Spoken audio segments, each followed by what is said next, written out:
Hello friends, welcome to all of you in our channel Khan classes of commerce. आज हम unit number 3 company account से 20 MCQs लेकर आए हैं और ये वीडियो आपके लिए बहुत ही इम्पोर्टेंट होने वाला है, इसलिए वीडियो में अंत तक बने रहें। हिंदी और इंग्लिश मीडियम दोनों स्टूडेंट्स के लिए आज हमारे MCQs हैं, तो वीडियो में आप अंत तक बने रहें। चलिए हम स्क्रीन पर पहला क्वेश्चन देख लेते हैं क्या दिया गया है। तो स्क्रीन पर पहला क्वेश्चन है, जिन अंशों पर संपूर्ण अंकित मूल्य याचित नहीं किया गया है उन्हें अंश पूंजी वाले शीर्षक में किस तरह दिखाया जाएगा। Share on which the company has not called the entire nominal value are shown in the head share capital S. मतलब यहाँ इस क्वेश्चन को हम समझ लेते हैं कि जिन अंशों पर पूरी राशि अभी नहीं मांगी गई है, याचित का मतलब होता है कि मांगना पैसे या मांग की जाना, तो जिन अंशों पर अभी पूरी रकम नहीं मांगी गई है तो उस रकम को हम क्या कहते हैं, अनकॉल्ड अप अमाउंट कहते हैं। और जब पूरी रकम नहीं मांगी गई होगी तो वो पैसा अभी चुकाया भी नहीं गया होगा। तो जब अंशों पर पूरा पैसा मांग लिया जाता है तो उसको हम कॉल्ड अप कैपिटल कहते हैं, और जब कॉल्ड अप हो जाता है तो उसके बाद वही अमाउंट जब रिसीव्ड हो जाता है तो उसको हम पेड अप कैपिटल कहते हैं। तो यहाँ क्वेश्चन में कहा गया है कि कॉल्ड अप अभी नहीं किया गया, जब कॉल्ड अप नहीं होगा तो फिर वो अमाउंट पेड अप भी नहीं होगा। लेकिन कॉल्ड अप के पहले कौन सी कैपिटल आती है, तो सब्सक्राइब्ड कैपिटल आती है, जिसको हम प्रार्थित पूंजी कहते हैं। प्रार्थित पूंजी वो पूंजी होती है जिसे अंशधारियों ने ले लिया है। जो अंशधारियों ने यानी कि शेयर होल्डर ने जिस कैपिटल को टेकन कर लिया है, ले लिया है, उसको हम सब्सक्राइब्ड कहते हैं। तो यहाँ ये कैपिटल सब्सक्राइब्ड तो है लेकिन फुल्ली पेड अप नहीं है। तो इस क्वेश्चन का राइट आंसर क्या हो जाएगा, बी हो जाएगा, क्योंकि जो अमाउंट अभी तक कॉल्ड अप नहीं हुआ, जो अमाउंट अभी तक याचित नहीं हुआ, वो फिर पेड अप कैसे हो सकता है। तो जब तक वो कॉल्ड अप नहीं होगा तब तक वो पेड अप भी नहीं होगा। तो राइट आंसर आपका फर्स्ट क्वेश्चन का बी हो जाएगा। स्क्रीन पर दूसरा क्वेश्चन देख लेते हैं कि पर्टिकुलर दूसरा क्वेश्चन क्या दिया गया है। जिन अंशों पर संपूर्ण अंकित मूल्य याचित व प्राप्त हो गया है उन्हें अंश पूंजी वाले शीर्षक में किस तरह दिखाया जाएगा या किस तरह दर्शाया जाएगा। Share on which the company has called and received the entire nominal value are shown in head share capital S. मतलब यहाँ अब अमाउंट देखिए कॉल्ड अप है, क्योंकि पैसा मांग लिया गया है, तो ये अमाउंट यहाँ क्या है, कॉल्ड अप है। और कॉल्ड अप के बाद रिसीव्ड भी लिखा है, इसका मतलब क्या है कि अमाउंट कॉल्ड अप भी है और उसके बाद क्या है, अमाउंट जो है वो रिसीव्ड भी हो गया है। और अमाउंट रिसीव्ड हो जाता है तो उसको हम क्या कहते हैं, उसको हम पेड अप भी कहते हैं। तो कॉल्ड अप भी है, पेड अप भी है, और कॉल्ड अप के पहले क्या होता है, सब्सक्राइब्ड भी है। तो राइट आंसर आपका क्या हो जाएगा, यहाँ ए हो जाएगा, क्योंकि अमाउंट जो है वो यहाँ सब्सक्राइब्ड भी है और अमाउंट शेयर होल्डर ने फुल्ली पेड भी कर दिया है। तो यहाँ किस शीर्षक में इसको दिखाया जाएगा, तो सब्सक्राइब्ड और फुल्ली पेड अप में दिखाया जाएगा। तो राइट आंसर यहाँ आपका ए हो जाएगा। इसके बाद हम स्क्रीन पर अगला क्वेश्चन देख लेते हैं कि पर्टिकुलर अगला क्वेश्चन आपको क्या दिया गया है। तो देख लेते हैं अगला क्वेश्चन आपका क्या है। क्वेश्चन नंबर 3 है स्क्रीन पर, निर्गमन के 10 वर्ष पश्चात शोधनीय ऋणपत्रों को किस तरीके से दिखाया जाता है। तो सबसे पहले इसको हम समझ लेते हैं कि ये रिडीमेबल डिवेंचर क्या होते हैं और इन्हें किस तरह दिखाया जाता है। तो देखें सबसे पहले कि जो रिडीमेबल डिवेंचर होते हैं वो कंपनी की एक एक्सटर्नल लायबिलिटी होते हैं, और रिडीमेबल डिवेंचर वो होते हैं जिनका 10 साल के बाद या 5 साल के बाद या कंपनी जब एग्रीमेंट करती है तो उस एग्रीमेंट में यानी उस ऋण पत्रों में लिख दिया जाता है कि ये डिबेंचर इतने साल के बाद क्या होंगे, रिडीमेबल होंगे, मतलब इतने ईयर के बाद क्या होंगे, वो पेबल होंगे। तो इनको क्या कहा जाता है और लायबिलिटी में कहाँ दिखाया जाता है। तो याद रखिए डिबेंचर कंपनी की क्या है, एक लॉन्ग टर्म बोरोइंग है और दीर्घकालीन उधार में इनको दिखाया जाता है। तो थर्ड क्वेश्चन का आंसर आपका क्या हो जाएगा, ए हो जाएगा, क्योंकि कंपनी के लिए ऋण पत्र क्या हैं, दीर्घकालीन उधार हैं, मतलब लॉन्ग टर्म बोरोइंग है। फिर इसके बाद अगला क्वेश्चन स्क्रीन पर हम देख लेते हैं कि फोर्थ क्वेश्चन आपको क्या दिया है।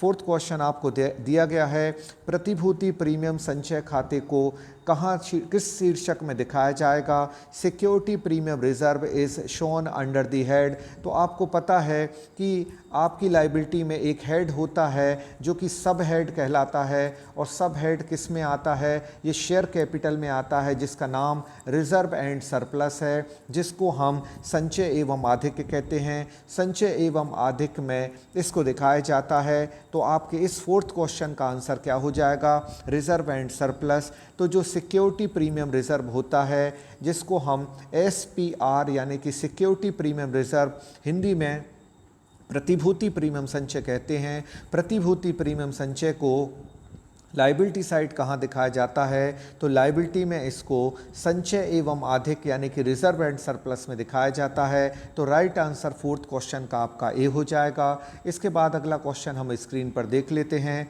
कि पर्टिकुलर अगला क्वेश्चन आपको क्या दिया गया है। अब देखिए अगला क्वेश्चन है कि अल्पकालीन आयोजन है, मतलब कौन सा शॉर्ट टर्म प्रोविज़न है, इनमें से कौन सा अल्पकालीन आयोजन है। तो पांचवें क्वेश्चन का राइट आंसर आपका प्रस्तावित लाभांश हो जाएगा, मतलब प्रपोज डिविडेंड।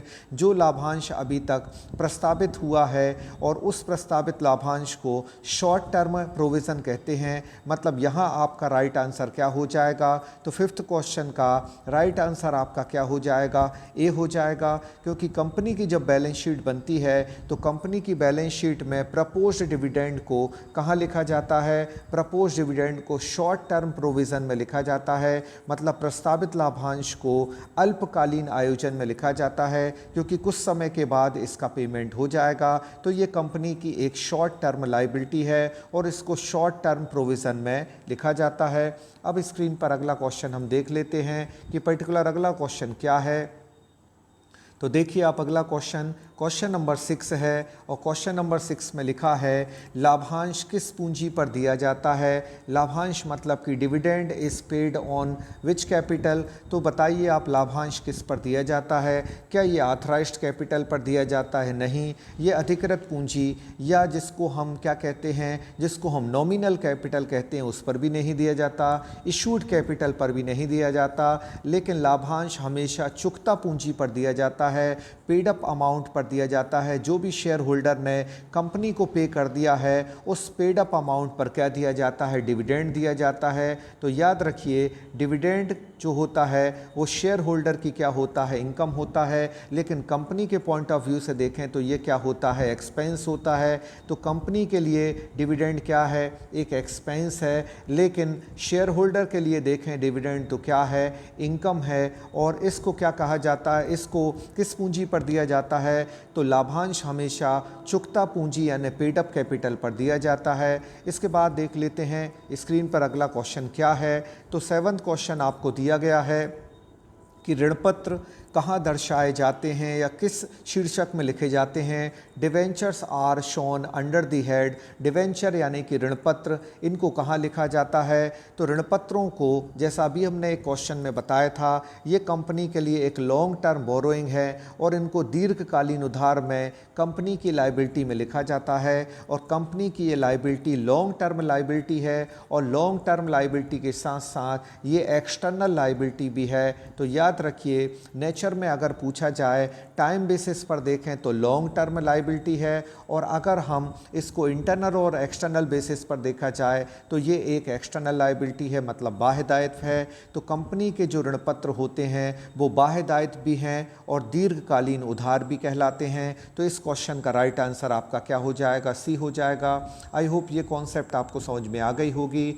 अब हम आपको अपने पेड कोर्स के बारे में भी बता रहे थे कि हमारा कोर्स जो है वो चल रहा है, 2 बैचेस हमारे चल रहे हैं। अभी बहुत से ऐसे एडमिशन हो रहे हैं जिन्होंने किसी दूसरे कोर्स को ले रखा है, लेकिन जब उन्होंने हमारे कंटेंट को देखा तो हमारे कंटेंट देखने के बाद उनको लगा कि हमारा कोर्स जो है वो और बेनिफिशियल है और ज़्यादा कॉन्सेप्ट क्लियर हो सकती है। तो अभी कुछ लोग ऐसे भी हैं जिन्होंने दूसरे कोर्स को ले रखा है, तो वो भी हमारे कोर्स से जुड़ सकते हैं। आप वहाँ से भी पढ़ाई कर सकते हैं और हमारे पास से भी पढ़ाई कर सकते हैं। इस तरीके से आपको डबल बेनिफिट मिलेगा। तो इसलिए याद रखिए आप, ये ज़रूर नहीं है कि एक बार हमने एक कोर्स ले लिया तो अब हम दूसरा कोर्स नहीं ले सकते। तो जो लोगों ने अभी एक कोर्स लिया है और उनको लगता है कि वहाँ पूरी तैयारी नहीं हो पाएगी, तो वो हमारे कोर्स के साथ भी जुड़ सकते हैं। तो इस तरह आपकी डबल तैयारी हो जाएगी और अच्छी तैयारी हो जाएगी, क्योंकि अगर आप दो जगह से पढ़ाई करेंगे तो निश्चित आपका डबल फ़ायदा भी होगा। और ऐसे लोग जिन्होंने अभी तक कोई भी कोर्स को नहीं लिया है तो वो हमारे कोर्स पर विचार कर सकते हैं और हमसे फ़ोन पर पूरी जानकारी ले सकते हैं। अब हम अगला क्वेश्चन देख लेते हैं। जिस तरह की प्रैक्टिस सीरीज़ हम लेकर आ रहे हैं, इस तरीके के डेली बेसिस पर हम प्रैक्टिस सेट अपने स्टूडेंट को प्रोवाइड कर रहे हैं। तो ये ना सोचिए कि जब पूरा कोर्स हो जाएगा उसके बाद हम प्रैक्टिस करेंगे। आज पढ़ाई करते जाएं और आज ही से प्रैक्टिस स्टार्ट करें, क्योंकि अब कंपटीशन लेवल बहुत हाई है और उस हाई लेवल को आपको मेंटेन करने के लिए, उस कंपटीशन को आपको क्या करना पड़ेगा, एक हाई लेवल की प्रैक्टिस और एक हाई लेवल की स्टडी की ज़रूरत होगी। तो निश्चित ही हमारा कोर्स जो है आपके एग्ज़ाम पॉइंट ऑफ व्यू से काफ़ी इंपॉर्टेंट है। तो चलिए अब हम स्क्रीन पर अगला क्वेश्चन देख लेते हैं कि क्वेश्चन नंबर 8 पर्टिकुलर क्या दिया गया है। तो क्वेश्चन नंबर 8 में है, निर्मित माल के विक्रय को किस शीर्षक में दिखाया जाता है। तो याद रखिए, जो निर्मित माल का विक्रय होता है, जिसको हम बोलते हैं sale of goods manufactured, is shown under the head. तो निर्मित माल के विक्रय को कहाँ लिखा जाता है? निर्मित माल के विक्रय को इनकम स्टेटमेंट में परिचालन से आय के अंतर्गत दिखाया जाता है। तो इनकम स्टेटमेंट जो है, जिसको आज हम इनकम स्टेटमेंट कहते हैं और पहले इसको लाभानी खाता यानी कि पीएल अकाउंट कहा जाता है, उस इनकम स्टेटमेंट में निर्मित माल के विक्रय को कहाँ दर्शाया जाता है? तो उसको रेवेन्यू फ्रॉम ऑपरेशन में दर्शाया जाता है। तो ये आपका राइट आंसर हो जाएगा क्वेश्चन नंबर 8 का। अब क्वेश्चन नंबर 9 हम देख लेते हैं। व्यापारिक रहतिये के विक्रय को कहाँ दिखाया जाता है? तो जो भी स्टॉक हमारा बिकता है वो हमारी एक ऑपरेटिंग एक्टिविटी है, क्योंकि स्टॉक को हमें खरीदना वो हमारी क्या है? ऑपरेटिंग एक्टिविटी है। और स्टॉक को बेचना वो भी हमारी ऑपरेटिंग एक्टिविटी है। तो ये हमारी अदर इनकम तो नहीं हो सकती, क्योंकि ये बिजनेस की ऑपरेटिंग एक्टिविटी है। और बिजनेस की ऑपरेटिंग एक्टिविटी को हम क्या कहते हैं? उससे होने वाली इनकम को हम रेवेन्यू फ्रॉम ऑपरेशन कहते हैं, मतलब परिचालन से आय कहते हैं। तो याद रखिए, निर्मित माल का विक्रय हो या व्यापारिक स्टॉक का विक्रय हो, दोनों हमारे रेवेन्यू फ्रॉम ऑपरेशन है, जिसको हम परिचालन से आय कहते हैं। तो याद रखिए, अब जो हम पहले विक्रय लिखते थे, जिसको हम शुद्ध विक्रय लिखते थे, उस विक्रय के लिए अब एक नया शब्द आ गया है और उसका नाम है रेवेन्यू फ्रॉम ऑपरेशन। तो रेवेन्यू फ्रॉम ऑपरेशन बिजनेस की ऑपरेटिंग इनकम होती है, जो बिजनेस की ऑपरेटिंग एक्टिविटी से जनरेट होती है। तो व्यापार में विक्रय करना, गुड्स को सेल आउट करना क्या है? ऑपरेटिंग एक्टिविटी है, इसलिए इसको रेवेन्यू फ्रॉम ऑपरेशन कहा जाता है। तो इसको आप याद रखिए। अब इसके बाद अगला क्वेश्चन हम स्क्रीन पर देख लेते हैं कि पर्टिकुलर अगला क्वेश्चन स्क्रीन पर क्या दिया गया है। तो स्क्रीन पर दिया गया है, गैर वित्तीय कंपनी की ब्याज से आय क्या होगी। तो जो भी नॉन फाइनेंशियल कंपनी है, उस नॉन फाइनेंशियल कंपनी से मिलने वाले इंटरेस्ट की इनकम को हम क्या कहेंगे? तो उसको अदर इनकम कहा जाएगा, अन्य आय कहा जाएगा।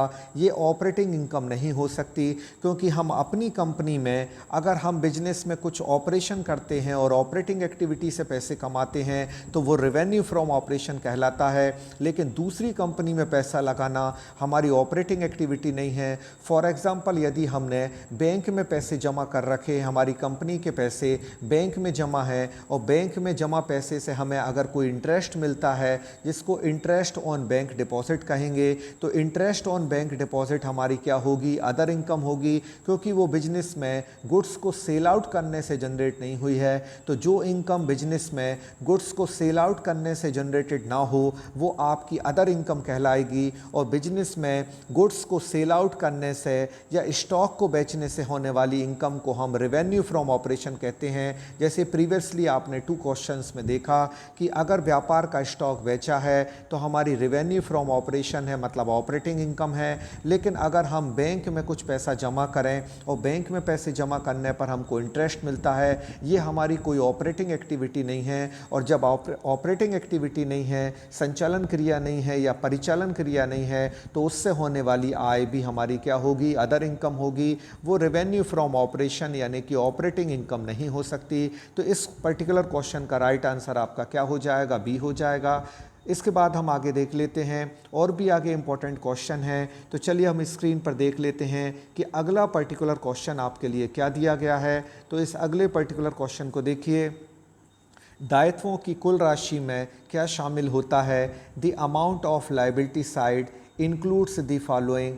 तो लाइबिलिटी में पूछ रहे हैं कि कंपनी की जब बैलेंस शीट बनाई जाती है तो लाइबिलिटी में किस अमाउंट को लिखा जाता है, और किस अमाउंट में ये पूछा गया कुल राशि में किसको शामिल करते हैं। तो याद रखिए लाइबिलिटी में तो ऑथराइज्ड कैपिटल भी आती है, इशूड कैपिटल भी आती है और सब्सक्राइब्ड कैपिटल भी आती है, लेकिन टोटल अमाउंट के कॉलम में किसको लिखा जाता है? तो टोटल अमाउंट के कॉलम में सिर्फ पेड अप अमाउंट को लिखा जाता है, और पेड अप कैपिटल आपका राइट आंसर हो जाएगा, यानी कि चुकता पूंजी।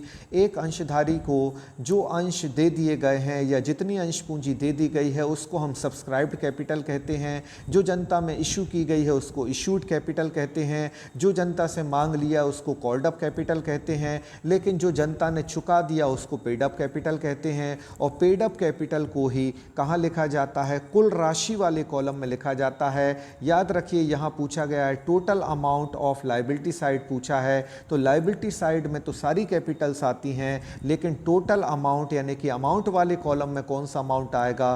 तो हमेशा वहाँ पेड अप कैपिटल आता है, जो अंशधारी ने चुका दिया है वो आता है। अब इसके बाद एक और इम्पॉर्टेंट क्वेश्चन है, प्रतिभूति प्रीमियम का उपयोग नहीं हो सकता। तो याद रखिए सिक्योरिटी प्रीमियम का उपयोग क्यों नहीं हो सकता? सिक्योरिटी प्रीमियम का उपयोग कहाँ नहीं हो सकता? तो सिक्योरिटी प्रीमियम का उपयोग लाभांश बांटने में नहीं हो सकता। डिविडेंड को बांटने के लिए सिक्योरिटी प्रीमियम का यूज़ नहीं किया जा सकता। जबकि सिक्योरिटी प्रीमियम अकाउंट कहाँ यूज़ हो सकता है? बी ऑप्शन में यूज़ हो सकता है, सी में यूज़ हो सकता है और डी में यूज़ हो सकता है। क्योंकि सिक्योरिटी प्रीमियम अकाउंट क्या है? एक पूंजीगत मद है, और इससे पूंजीगत व्ययों का अपलेखन हो सकता है, पूंजीगत हानियों का अपलेखन हो सकता है। एक कैपिटल प्रॉफिट से दूसरे कैपिटल लॉस को क्या किया जा सकता है? राइट ऑफ किया जा सकता है, लेकिन डिविडेंड इससे नहीं बांटा जा सकता। तो थर्ड क्वेश्चन का राइट आंसर आपका क्या हो जाएगा? ए हो जाएगा। इसके बाद हम आगे अगला क्वेश्चन देख लेते हैं कि पर्टिकुलर अगला क्वेश्चन क्या है। कंपनीज एक्ट 2013 में कंपनी द्वारा अंशों को डिस्काउंट पर निर्गमित ना करने के लिए कौन सी धारा है? तो इस क्वेश्चन को ऐसा पूछा गया है कि कंपनी अधिनियम 2013 में किस धारा के अंतर्गत कंपनी द्वारा अंशों को बट्टे पर निर्गमित नहीं किया जा सकता? तो सेक्शन 53 इसके संबंध में है। तो राइट आंसर आपका क्या हो जाएगा? तो राइट आंसर आपका तो इस क्वेश्चन का राइट आंसर आपका क्या हो जाएगा?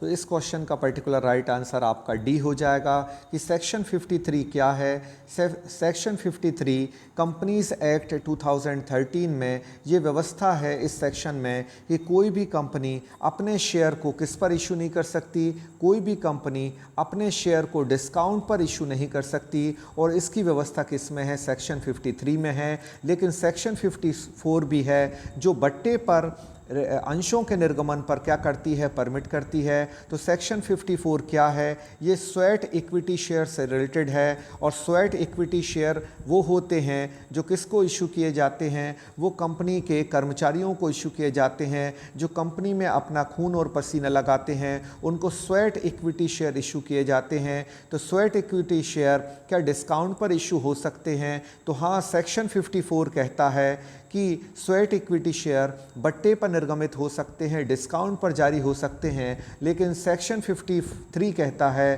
कि कोई भी शेयर को डिस्काउंट पर इशू नहीं किया जा सकता। तो डिस्काउंट पर इशू करने के लिए प्रतिबंध लगाने वाली धारा जिसके अंतर्गत बट्टे पर शेयर का इशू होना प्रतिबंधित है वो सेक्शन 53 है। लेकिन सेक्शन 54 कुछ विशेष कंडीशन में कंपनी के अंशधारियों को बट्टे पर इशू किया जा सकता है, अंशों का निर्गमन बट्टे पर किया जा सकता है। तो सेक्शन 54 इसके संबंध में है। ये दोनों सेक्शन बहुत ही इंपॉर्टेंट हैं, इन दोनों को आप याद रखिए। इसके बाद आगे देख लेते हैं स्क्रीन पर अगला क्वेश्चन क्या है कि समता अंशधारी क्या होते हैं। तो आपको पता है कि इक्विटी शेयर होल्डर कंपनी के वास्तविक क्या होते हैं? मालिक होते हैं।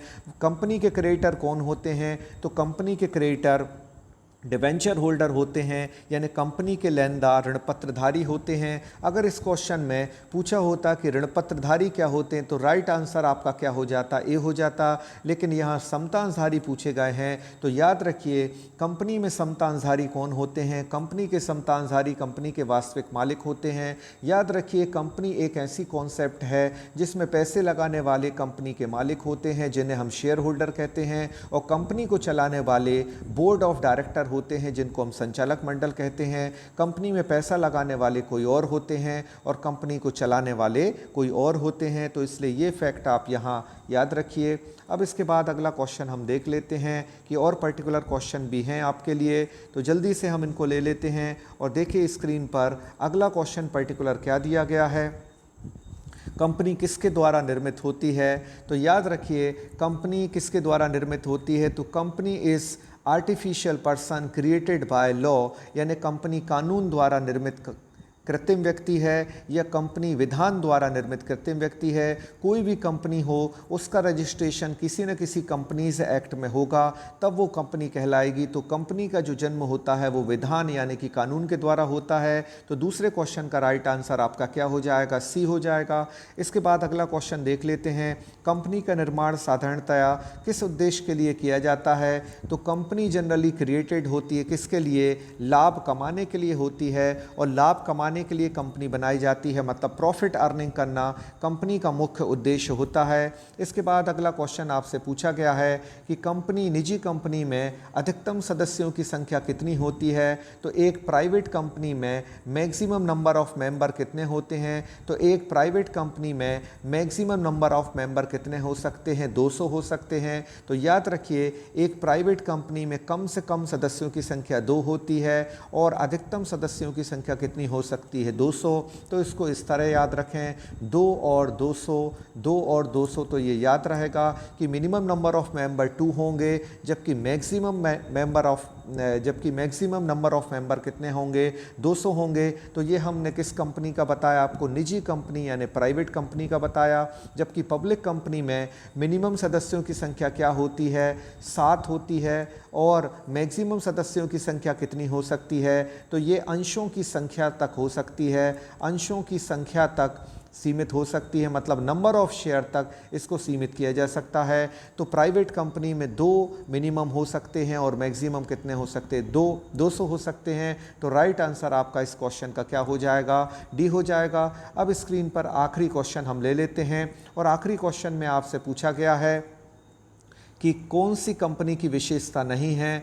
तो कंपनी के कैरेक्टरिस्टिक्स के संबंध में हमने भी वीडियो बनाए हुए हैं और उनमें आप देख सकते हैं। तो काफ़ी detail information private company, public company की, और उसके साथ साथ कंपनी की जो कैरेक्टरिस्टिक्स हैं, विशेषताएं हैं, इनके संबंध में भी वीडियो बनाए गए हैं। तो आप हमारे चैनल पर जाकर देख सकते हैं, और वहाँ चैनल पर आपको कंपनी से संबंधित पूरी इन्फॉर्मेशन मिल जाएगी। और कंपनी एक्ट में भी ये शेयर कैपिटल किस में आता है, और शेयर कैपिटल के साथ साथ कंपनीज एक्ट 2013 के नए नए प्रावधान और नए सेक्शन क्या हैं वो भी हमने कवर कर रखे हैं, तो आप उनको जाके वहाँ देख सकते हैं। फिलहाल इस क्वेश्चन में हम देख लेते हैं कि क्या कंपनी का फीचर नहीं है। तो कृत्रिम व्यक्ति, आर्टिफिशियल पर्सन कंपनी का फीचर है, क्योंकि कंपनी कानून द्वारा निर्मित कृत्रिम व्यक्ति है।